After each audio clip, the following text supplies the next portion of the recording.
রোহিঙ্গারা কোন পর্যন্ত পৌঁছে গিয়েছে তোমরা জানো না। আজও মসজিদে হারামের গলিতে গলিতে, পবিত্র মসজিদে হারামের পিলারের গোড়ায় গোড়ায় যারা উম্মতকে দ্বীনের তালিম দেয়, তোমরা জানো না রোহিঙ্গা মুসলমানরা কোন উপহাস এর পাত্র নয়, করুণার পাত্র নয়। রোহিঙ্গা মুসলমানরা আজকে বিশ্ব দরবারে কোন পর্যন্ত পৌঁছে গেছে তার হিসাব তোমাদের কাছে নাই।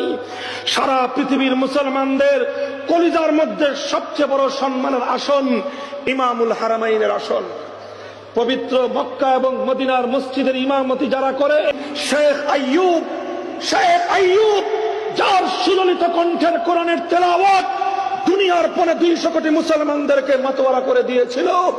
পবিত্র নবী মসজিদে নববীতে আল্লাহর পয়গম্বরের শিয়রের সামনে দাঁড়িয়ে বছরের পর বছর যিনি পবিত্র রমজানুল মুবারকে ইমামতি করতেন, যার জাদুমাখা কোরআনের তেলাওয়াত শুনে লাখো বেঈমান ঈমান গ্রহণ করবার সুযোগ হয়েছে, শেখ আইয়ুব রোহিঙ্গা মুসলমানদের সন্তান। রোহিঙ্গারা কোন পর্যন্ত পৌঁছে গিয়েছে তোমরা জানো না। আজও মসজিদে হারামের গলিতে গলিতে, পবিত্র মসজিদে হারামের পিলারের গোড়ায় গোড়ায় যারা উম্মতকে দ্বীনের তালিম দেয়, তাদের মধ্যে অসংখ্য অগণিত রোহিঙ্গা মুসলমান রয়েছে।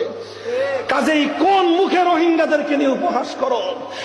কোন মুখে, কোন গর্বের বলে তোমরা, কোন অহংকারের বলে রোহিঙ্গাদেরকে নিয়ে তুচ্ছ তাচ্ছিল্য করো? রোহিঙ্গাদেরকে নিয়ে তুচ্ছ তাচ্ছিল্য করা ইসলাম বিরোধী একটা গভীর ষড়যন্ত্র। মুহতারাম হাজিরিন, সোচ্চার থাকবেন তো ইনশাআল্লাহ? সোচ্চার থাকবেন তো ইনশাআল্লাহ?